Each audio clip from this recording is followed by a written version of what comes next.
iconic and haunting, the Big Daddy and Little Sisters of BioShock immediately captivated the public's imagination. Big Daddy encounters defined the BioShock experience, creating new mechanics and techniques that had not been seen before in gaming.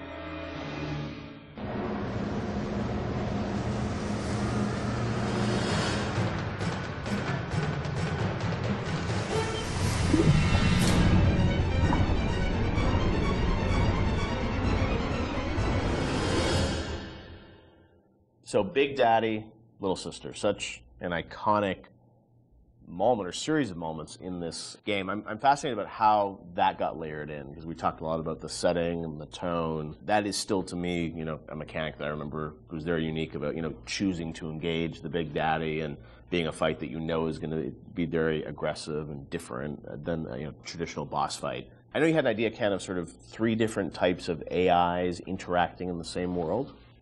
Yeah, we were sort of like I was trying to think of like AIs you hadn't seen before, and this was still pretty early. Like 10 years ago, a lot's changed in 10 years. So like AIs were still pretty much enemies who saw you and came after you. Zigzag, shoot. Yep, and then that was really the focus: is how you make them, use AI better at you.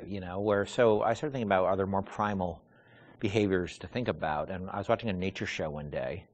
These typical nature shows, and it's like observe the mother tiger taking care of her young, one of those kind of things. And I realized that we don't even need a narrator on those shows. We understand certain behaviors just by looking at them. They're very primal, like somebody protecting their young, the predator-prey behavior. Those things were you don't need dialogue for that. And AIs at that point, we didn't have the ability to do a lot of sort of, smart AI. Yeah. So I said, what if their behaviors are just very primal, and we can model those behaviors? So aggro rules is something we knew we can model, right?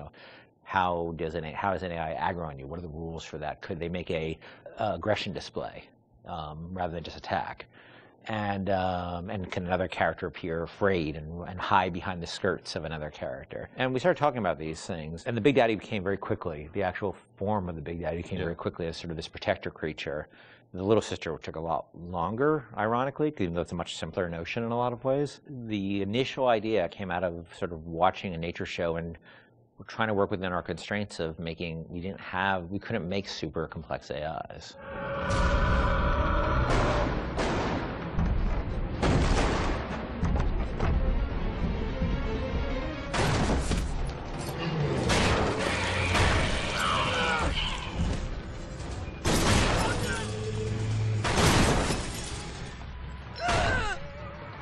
That's the Big Daddy. She got it on him. He keeps her safe.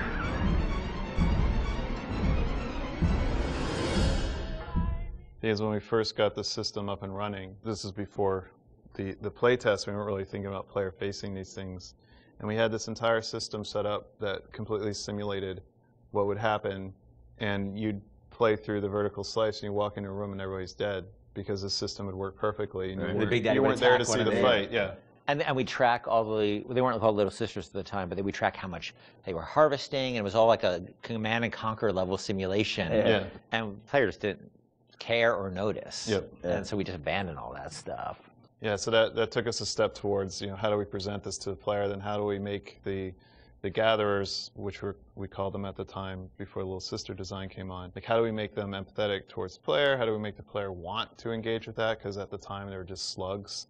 Right. So which is a That's horrible right, design. Originally were slugs, right? Yeah. Not actually. Which is a horrible design in so many ways, because you don't care about slugs, Right. and they're also on the ground, so you don't see them. They're not like at eye level, and they're dark. So But you still have something. We some of the trailer had like the same, or not the trailer, the demo, or prototype we did. So it had the Big Daddy sort of like interacting with the little slug. And Slugs crawl around the Big Daddy? Or no, it's this awful that's little mesh. Right. Yeah. It's like a little beetle, sort of. Yeah, it was terrible. Yeah. And they were protecting. And they had protecting the beetles. The beetles? What? And, and the it Big was Daddies so had 2 drills. They didn't have a hand, so they could. There's no way they could Right. like. It's just fascinating because like the Little Sister, it's like there's such humanity in it, which you really connect with. Which seems like you would think that that would be the obvious thing. Yeah. We're not very smart. The idea of sort of choosing to engage the Big Daddy. I mean, when I was first time I played the game, that was always profound to me because you sort of sit there and like, am I ready for this? And your choice to sort of like, the kind of opposite of stealth, like when you want to be discovered. Was that always the mechanic with the Big Daddy? Yeah, the idea was that they would have very particular rules about engaging with you that were entirely dependent on how you, the threat level towards, not them, towards their creature they were protecting. Yeah, that was set, and then as you worked through it, I'm sure there were conversations about how difficult do we make these fights and sort of the balancing of that, and even, you know, with the game, you don't start off with a Big Daddy fight. It's a little ways into the game until you actually get to that. So that was sure debated. You actually encounter the notion of Big Daddy and Little Sister many times before you actually are freed into an arena where you can actually fight them. You see them sneaking out, pipes. You see them. You see them walking down a hall. You see the first time you see Little Sister, she's harvesting, and then you see the Big Daddy come and protect her. And we realized it was 4 or 5 sequences we had to do to set the stage for these characters. And look, we were hoping they'd be iconic and people would respond to the way they did, because we certainly spent energy on them with the expectation that they'd have an impact that we really just as easily could have turned out that nobody cared. I think the actual very first time, and not a lot of people see it, there's a Little Sister in the vent in Kashmir restaurant. That if you're looking in the right direction at the right time, you'll see her looking at you, and then she'll disappear into the vent. Just the eyes. No, it's the actual mesh. Is it the mesh? Because it was easier to do that. Right. Than new eyes, but yeah. No! No! No! No!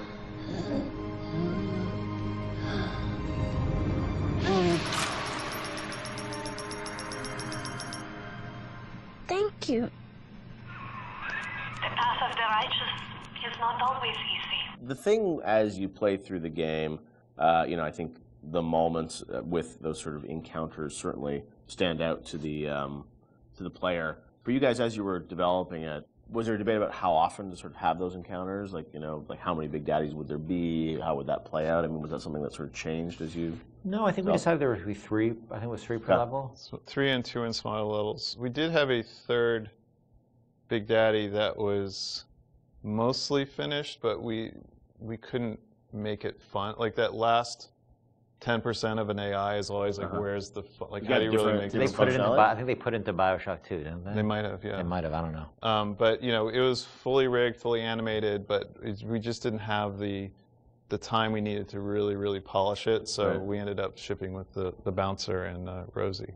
Hunting the Big Daddy, that demo was a huge moment, I think, in the game's kind of marketing campaign. And that really, I think, you know, sold the tension of that battle. When you showed that, did the entire game feel like that, or was that really more of just like a vertical slice of what you wanted the game to feel like? That, at that point, was more what we wanted to feel like, because the Big Daddy had a lot of problems at that point.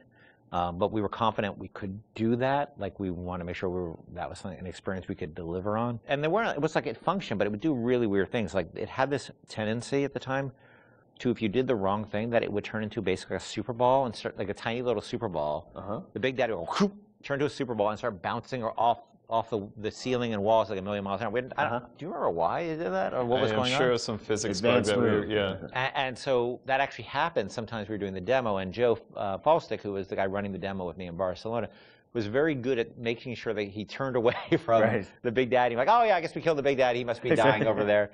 But so all things were functional, but they weren't really. They didn't have all their bells and whistles on yet. It was really good for us because it sort of gave us some confidence that people would respond to just the notion of, you know, watching Little Sister and biding your time and choosing your moment. Well, it gave us confidence, but it also gave us a tool that the development team as a whole could gather around and say, we want to make it like this. Like, yes, a lot of elements in that demo were scripted, but they provided a framework for us to go back and how do we make that so it's not scripted? How do we make this robust enough so that the player can actually use these systems?